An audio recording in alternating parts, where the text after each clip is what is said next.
morning, Bulldogs. I am Rafaela Tarokian. And I am Melody Kamoyan. Here are your announcements for today, Wednesday, February 19, 2025. February marks Black History Month, a tribute to African American men and women who have made significant contributions to America and the rest of the world in the field of science, politics, law, sports, and the arts, entertainment, and many other fields. Today we'll take a closer look at the life of Martin Luther King Jr. He was a scholar and a minister who led the civil rights movement. He played a pivotal role in ending the legal segregation of African American citizens in the United States, as well as the creation of the Civil Rights Act of 1964 and the Voting Rights Act of 1965. King won the Nobel Peace Prize in 1964, among several other honors. After his assassination in 1968, he continues to this day to be remembered as one of the most influential and inspirational African American leaders in history.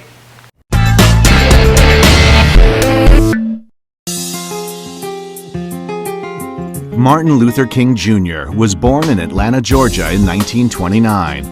Faith was always an important part of daily life, as both his father and grandfather were Baptist ministers. He thrived at a segregated high school, graduating at 15, before heading off to Morehouse College. He then dedicated 3 years to theological study at Crozier Seminary in Pennsylvania. While earning his graduate degree at Boston University, he met Coretta Scott, who he would marry and have 4 children with. King and his family settled in Montgomery, Alabama, when he became the 20th pastor of the Dexter Avenue Baptist Church.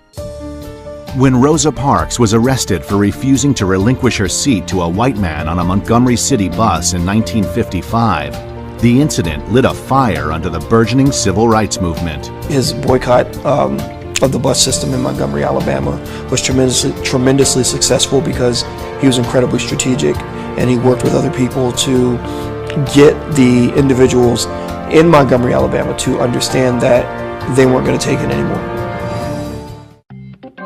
King's experience, passion for the cause, and position in the community gave him the credentials to become a leader in the 381-day boycott of the city buses.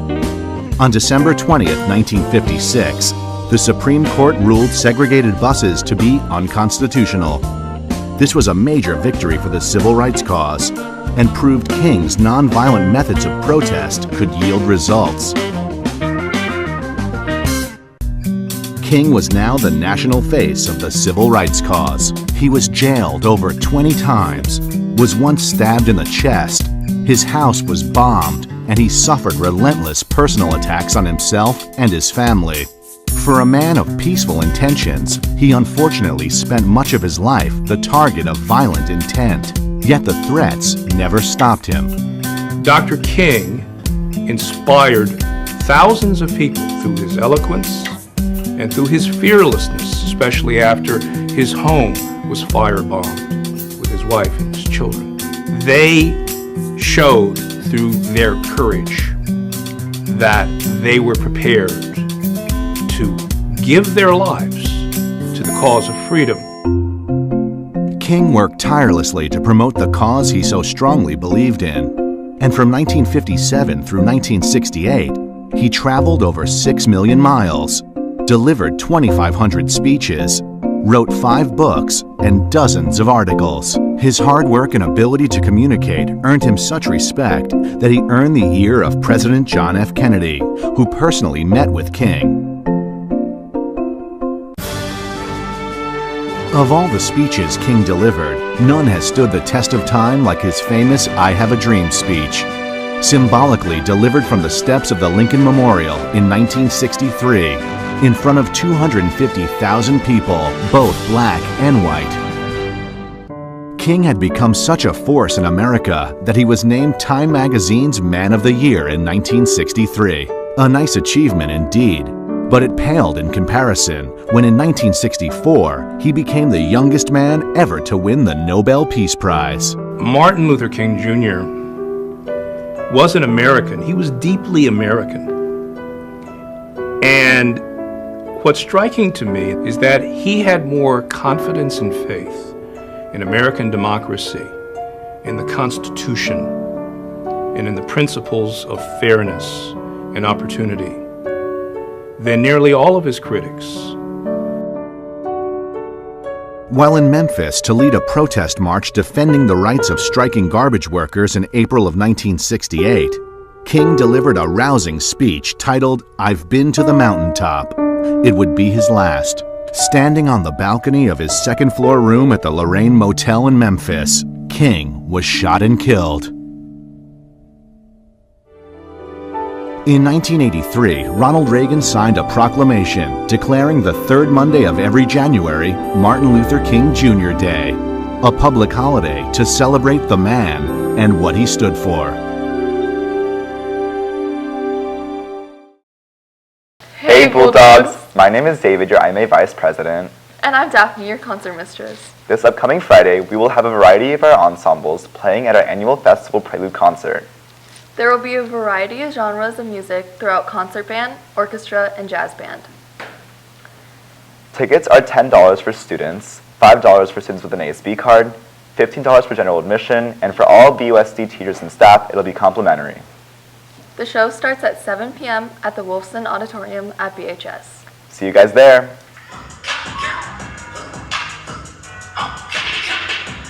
Hello, Bulldogs, and welcome to the Senior Showcase.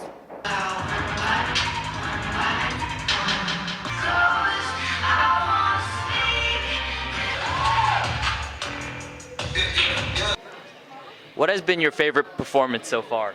The second performance. Is there anyone here in particular that you know? My sister. Her name is Samantha.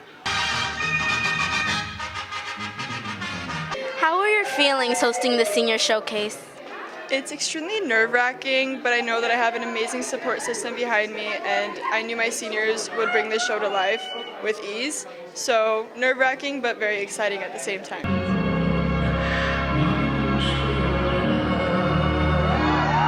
Steven, and how did you feel before and after the performance? Not gonna lie, I felt super nervous, and then after I did my thing, I felt relieved, and I felt like I did what I could, which was my best. So, yeah. What song did you sing? I sang "Love Yourself" by Justin Bieber. Maybe you should know that my mama don't like you.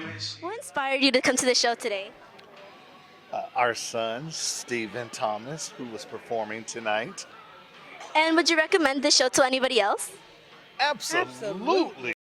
Hey Bulldogs! Burbank High Journalism is so excited to be starting the second semester with you.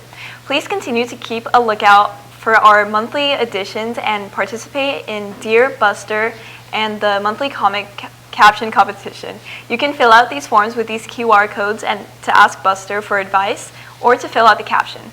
Also, the form will be added to the grade level ASB Google Classrooms, so please add those if you haven't. Applications are still being accepted for students to join the business or medical NAF academies. Please visit their link to apply ASAP. Deadline to turn in applications has been extended to February 26th. Counselors will be presenting the course options and helping students to choose classes for the next school year in your English classes. Students, be sure to accurately complete course selections. Course requests are due February 28th. Any changes to the original course request must be made with the student's counselor by May 22nd. 11th grade classroom visits will be February 19th to the 21st. As you are thinking about the classes to take next year, here are some suggestions.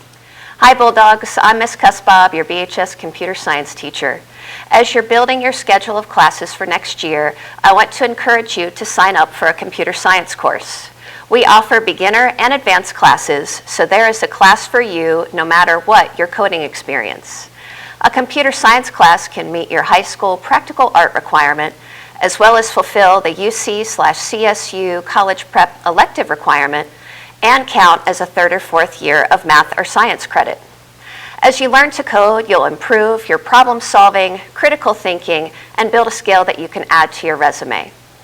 Whether you're looking to stand out on college applications or just want to learn something fun and new, a computer science class might be right for you.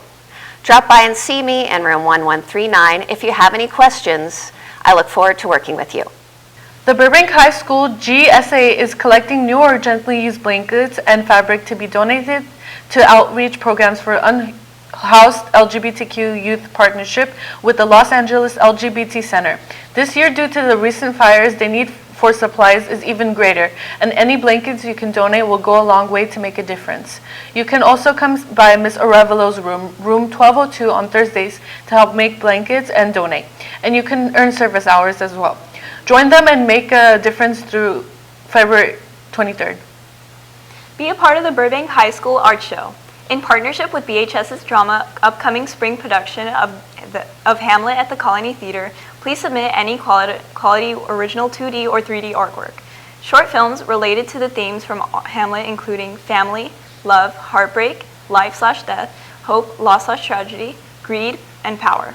Work does not have to be Hamlet-based, just conceptual and themes from the production. All submissions are due Monday, March 24th. Please submit work to either Ms. Pickett, Ms. Plattner, Mr. Bentley, or Mr. Hamden.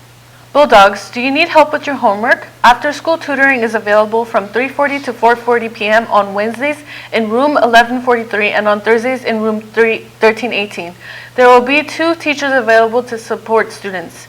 There will also be tutoring offered at lunch by CSF. These tutoring sessions will start on Friday 24th and end on May 15th. Please take advantage of all of this help to end the semester with really good grades. Attention all seniors. Don't forget to have your parents purchase a senior ad in this year's yearbook. Deadline to purchase a senior ad is March 14th. Log into yearbookforever.com and design your own ad to commemorate your senior year. Please see Amy Wynn in room 2213 if you have any questions regarding yearbook, ads, or sales. Also, seniors, please vote for your senior superlatives for this year's yearbook. The Google form is in the Class of 25 Google Classroom, and voting will end on February 26th. In College and Career Center news, attention GCC dual enrollment students. The first week of classes is next week. If you have a Monday-Wednesday class, your first class will be Wednesday, February 19th. If you have a Tuesday-Thursday class, your first class will be Tuesday, February 18th. Also, this year's CTE Day is next Wednesday, February 26th. CTE, Career and Technical Education Day, exposes students to a wide range of in-demand industries and provides valuable information on the academic, technical skills, and training programs available to succeed in the career fields. Students will have the opportunity to visit with many trade schools, programs, organizations, and unions all dedicated to the enrichment and furthering of their education in practical arts. The City of Burbank has applications available for the following summer programs: STEP ages 14 to 15, CREST ages 16 to 17, BEST ages 18 to 24. See the city website for complete details. Be sure to search for youth employment, or the link to sign up is in the Career Center Google Classroom. Students who complete STEP receive 100 to 200 hours of paid work experience, college knowledge training sessions, cover letter and resume writing workshops, and so much more. Please see Ms. Mirando in the Career Center if you have any questions, or email her at shannonmirando@burbankusd.org. And now it's time for your ASB updates. Join ASB for a senior class movie night to watch The Princess Diaries this Friday, February 21st at 7 p.m. on the BHS football field. Tickets are on sale now for $15 at the student store. Bring blankets and cash for snacks and drinks, and gather your friends to enjoy a fun night. Please donate to the senior class. They have a fundraiser for their graduation fund to raise money for their graduation ceremony in May. Please contribute whatever you can to help the class of 2025 have the best graduation they can. And that's it for your ASB update. Okay, Bulldogs, that's it for today's BHS-TV video announcements. On behalf of the cast and crew of BHS-TV, thank you for watching. And always remember, it's great to be a Bulldog.